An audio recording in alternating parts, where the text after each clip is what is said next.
Chairman, I don't know why Republican members even show up to this committee or to Congress when it's clear who's really in charge of the federal government right now, and that's Elon Musk. And at the beginning of this hearing, when we asked our Republican colleagues if we could bring Mr. Musk to this committee, Republicans ran cover for him. They want him hiding in the White House tweeting, and they voted unanimously that they didn't want to hear from Elon Musk. Supposedly, this committee is supposed to be about rooting out waste, fraud, and abuse. And I agree. So let's talk about waste, fraud, and abuse. The biggest fraud in U.S. government right now is Elon Musk pretending to care about efficiency when what he cares about is taking your taxpayer dollars, taking your Medicare, taking your Medicaid, taking your Social Security, and enriching himself and his billionaire buddies with it.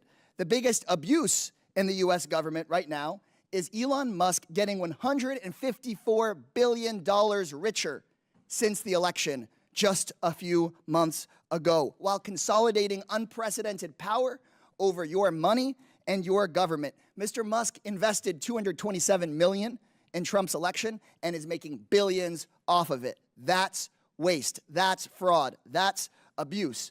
And speaking of waste, another waste is my House Republican colleagues showing up because they waste their time. They won't speak out about any of these abuses against working people and taxpayers. This is the Oversight Committee, and there are 17 independent inspectors general. They are watchdogs. They are the oversight arm of the federal government. And Trump and Musk illegally fired 17 of them, including a watchdog that was investigating one of Musk's companies.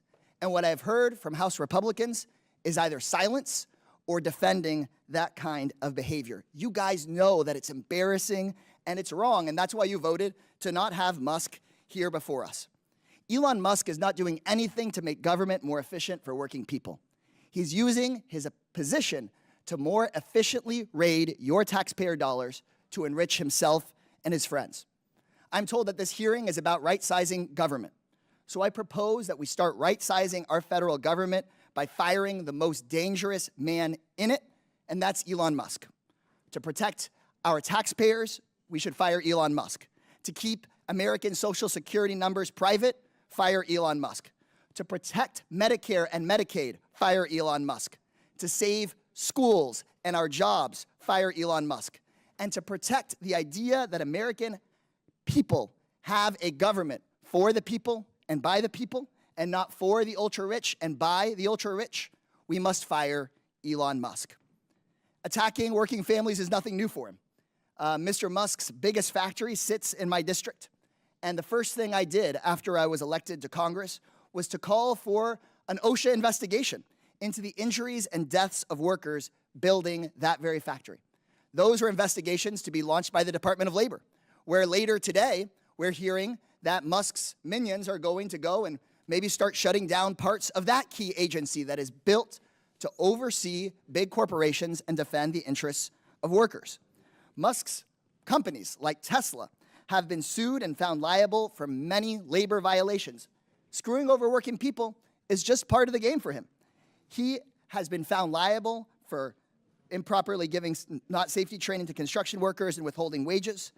OSHA fined Tesla for exposing workers to hazardous chemicals without proper training and monitoring.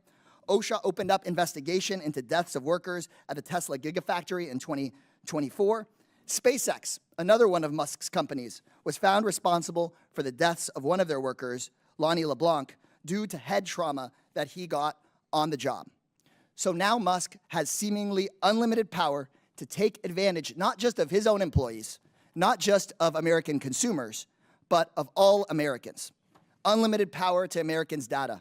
Unlimited power to choke off funding meant for Americans and the programs that people count on. Enough is enough. But thankfully, our country isn't one of Musk's companies. Our country is ours. A billionaire whose career is built on the abuse and exploitation of workers should not have unlimited power in this country. He should be before this committee, and when he comes before this committee, if somebody wants to do the right thing, all you got to do is turn on your mic and say, fire Elon Musk.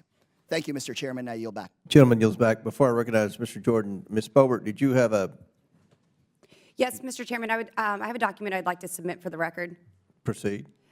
So this is a press release from the White House at USAID. Waste and abuse runs deep, and just some examples: $2.5 million for electric vehicles in Vietnam, $47,000 for a transgender opera in Colombia, $32,000 for transgender comic books in Peru, $2 million for sex changes and LGBT activism Mr. in Chairman. Guatemala, $6 million to fund becomes a tourism statement, in not in usage. Egypt. And these are just some of the many, many examples, and I would like to submit that to the record. Without objection? Thank you. So ordered.